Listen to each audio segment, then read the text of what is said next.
ಚನ್ನಪಟ್ಟಣ ತಹಶೀಲ್ದಾರ್ ಕಚೇರಿಗೆ ದಿಢೀರ್ ಭೇಟಿ ನೀಡಿದ ಕಂದಾಯ ಸಚಿವ ಕೃಷ್ಣ ಬೈರೇಗೌಡ ಅವರು ತಪ್ಪು ಮಾಹಿತಿ ನೀಡಿದ ತಹಶೀಲ್ದಾರ್ ಅವರನ್ನ ಸ್ಥಳದಲ್ಲೇ ತರಾಟೆಗೆ ತೆಗೆದುಕೊಂಡಿದ್ದಾರೆ.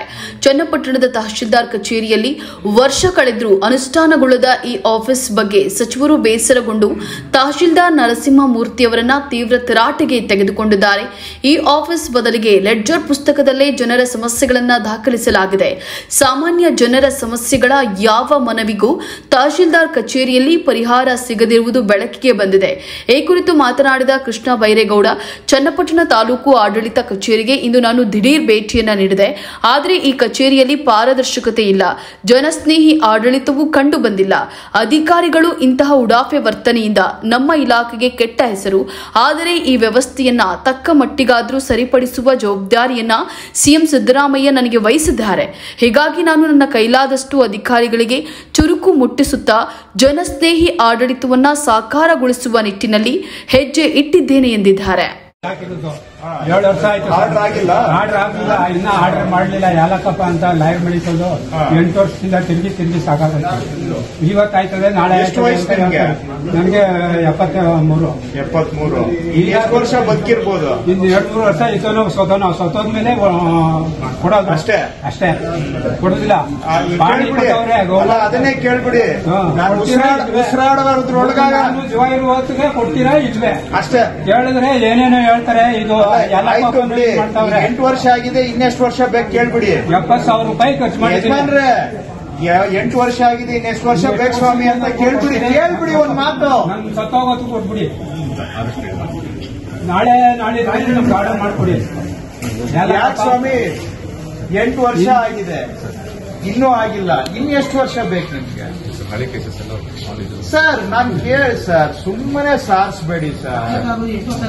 ನೀವು ಸಾರಿಸೋ ಉತ್ತರ ಕೇಳಕ್ಕೆ ನಾನು ಅಲ್ಲಿ ರಿವ್ಯೂ ಮೀಟಿಂಗ್ ಅಲ್ಲಿ ಡಿಸ್ಟ್ರಿಕ್ಟ್ ಆಫೀಸರ್ ಬೆಂಗಳೂರಲ್ಲಿ ಅದೆಲ್ಲ ಸಾರಿಸೋ ಉತ್ತರ.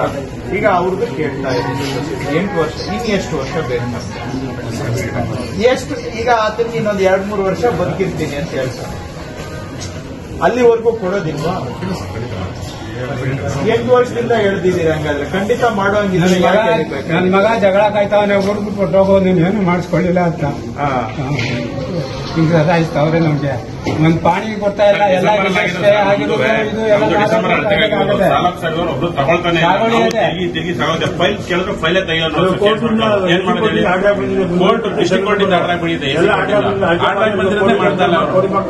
ನಾವು ಇವ್ರ ಹತ್ರ ಇವರು ಫೈಲೇ ತೆಗಿಯಲ್ರು. ಹುಡುಕಿ ಒಂದ್ ಫೈಲು ತೆಗೆದು ಮಾಡ್ತಾನೆ ಇಲ್ಲ. ಎಲ್ಲ ಕರೆಕ್ಟ್ ಆಗಿರೋ ಪೇಪರ್ನೇ ಅಳ್ತೆಗೆ ಆಗ್ತಾ ಇಲ್ಲ, ಮಾಡ್ತಾರೆ.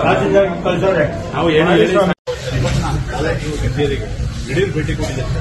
ಏನಾದ್ರು ದೂರುಗಳು ಬಂದಿರ್ತಾ ಹೇಗೆ sir? Channapatna taluk tahsildar office, survey office ಭೇಟಿ ಕೊಟ್ಟಿದ್ದೇನೆ ಅಧಿಕೃತವಾಗಿ. ಜನಗಳು ಸಮಸ್ಯೆಗಳನ್ನ ಹೇಳಿದ್ದಾರೆ. ನಾನು ಕಚೇರಿ ಆಡಳಿತವನ್ನು ನೋಡಿದ್ದೇನೆ. ಇಲ್ಲಿ ಪಾರದರ್ಶಕತೆನೂ ಇಲ್ಲ, ಜನಪರವಾಗಿನೂ ಆಡಳಿತ ಇಲ್ಲ. ಹೇಳಲಿಕ್ಕೆ ನನಗೆ ನೋವಾಗುತ್ತೆ, ಆದರೆ ಅದು ಕಟು ಸತ್ಯ. ನಮ್ಮ ಅಧಿಕಾರಿಗಳು, ನಾವು ಇಲಾಖಾ ಮಂತ್ರಿಯಾಗಿ ಹೇಳಬೇಕೋ ಬೇಡವೋ ನಮಗೆ ಬೇಸರ ಆಗುತ್ತೆ. ಆದರೆ ಅಧಿಕಾರಿಗಳಿಗೆ ಯಾವ ಒಂದು ಜನಪರ ಕಾಳಜಿ ಇರಬೇಕು ಅದು ಖಂಡಿತವಾಗಿ ಕಾಣ್ತಾ ಇಲ್ಲ. ಕೆಲವು ಅಧಿಕಾರಿಗಳು ಜನ ಇರೋದು ನಮ್ಮ ಸಲುವಾಗಿ ಅನ್ನೋ ಭಾವನೆಯಿಂದ ನಾವಿರೋದು ಜನಗಳಿಗಾಗಿ ಅನ್ನುವಂಥ ಭಾವನೆ ಬಹಳ ಕಡಿಮೆ ಇದೆ. ಯಾವುದು ನಾನು ಗಮನಿಸಿದ್ದೇನೆ, ಜೂನ್ 15ನೇ ತಾರೀಕು ಟಪಾಲ್ ಸೆಕ್ಷನ್ ಅಲ್ಲಿ ಕೊಟ್ಟಿರುವಂತಹ ಒಂದು ಮನವಿ ಇವತ್ತಿಗೂ ಕೂಡ ಆ ಟಪಾಲ್ ಸೆಕ್ಷನ್ ಇಂದ ಒಂದು ಟೇಬಲ್ ಮುಂದಕ್ಕೆ ಹೋಗಿಲ್ಲ, ಅಲ್ಲೇ ಬಿದ್ದಿದೆ. ಜೂನ್ 15ನೇ ತಾರೀಕು ಅಂದ್ರೆ ಇವತ್ತಿಗೆ ಹತ್ರ ಎಷ್ಟು? June, July, August 2.5 ತಿಂಗಳಾಗಿದೆ. 2.5 ತಿಂಗಳಾದರೂ ಕೂಡ ಟಪಾಲ್ ಸೆಕ್ಷನ್ ಇಂದ ಮುಂದಕ್ಕೆ ಹೋಗಿಲ್ಲ. ಸುಮಾರು ಅರ್ಜಿಗಳು. ಇದನ್ನ ನಾವು ಸತ್ಯ ಮಾತಾಡೋದು ಕಷ್ಟ, ಆದ್ರೆ ಮಾತಾಡದೆ ಹೋದ್ರೆ ನಾವು ಜನಕ್ಕೆ ನಮ್ಮ ಆತ್ಮವಂಚನೆ ನಾವೇ ಮಾಡ್ಕೊಂಡಂಗೆ ಆಗುತ್ತೆ. ಇದು ದುರಾದೃಷ್ಟ. ನಾನು ಇದರಲ್ಲಿ ವ್ಯವಸ್ಥೆಯಲ್ಲಿ ಬದಲಾವಣೆ ತರಬೇಕು. ನಾವು ಒಬ್ಬೊಬ್ಬರಿಗೆ ಬೈದು ಮಾಡೋದು ಇದರಿಂದ ಪ್ರಯೋಜನ ಆಗೋದಿಲ್ಲ. ವ್ಯವಸ್ಥೆ, ನಮ್ಮ ಆಡಳಿತ ವ್ಯವಸ್ಥೆಯಲ್ಲಿ ಇನ್ನಷ್ಟು ಪಾರದರ್ಶಕತೆ ತರಬೇಕು.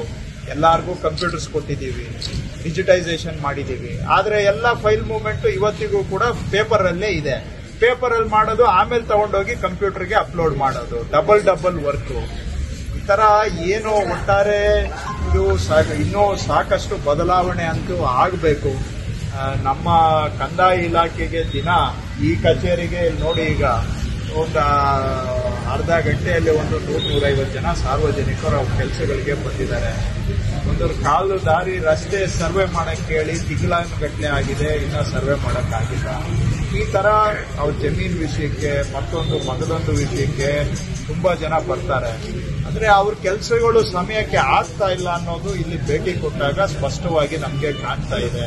ಇದಕ್ಕೆ ನಾನೇ ಜವಾಬ್ದಾರಿ, ಬೇರೆಯವರ ಜವಾಬ್ದಾರಿ ಅಲ್ಲ. ನಾನು ಯಾರನ್ನೂ ದೂಷಣೆ ಮಾಡಕ್ಕಾಗಲ್ಲ. ಇದನ್ನ ಮುಖ್ಯಮಂತ್ರಿಗಳು ನನಗೆ ಕೊಟ್ಟಿದ್ದಾರೆ, ಈ ಸಮಸ್ಯೆಗಳನ್ನ ಪರಿಹಾರ ಮಾಡಬೇಕು.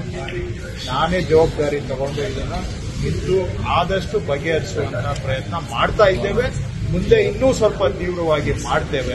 ನಮ್ಮ ಅಧಿಕಾರಿಗಳು ಕೂಡ ಸ್ವಲ್ಪ ನಾವಿರೋದು ಸರ್ಕಾರದ ಕೆಲಸ ಅಂದ್ರೆ ಜನಗಳ ಕೆಲಸ ಅನ್ನೋದನ್ನ ಅರ್ಥ ಮಾಡಿಕೊಂಡ್ರೆ ಸಾಕಷ್ಟು ಸುಧಾರಣೆ ಇನ್ನೂ ತರಬಹುದು. ಆ ದಿಕ್ಕಿನಲ್ಲಿ ಪ್ರಯತ್ನವನ್ನ ಮಾಡ್ತೇವೆ. ಸರ್, ಈಗ ಚನ್ನಪಟ್ಟಣದಲ್ಲಿ ಶಾಸಕ ಮತ್ತಷ್ಟು ಸುದ್ದಿಗಳಿಗಾಗಿ ನೋಡ್ತಾ ಇರಿ ಪಬ್ಲಿಕ್ ನ್ಯೂಸ್ 24x7. ಇದು ಸತ್ಯದ ಧ್ವನಿ.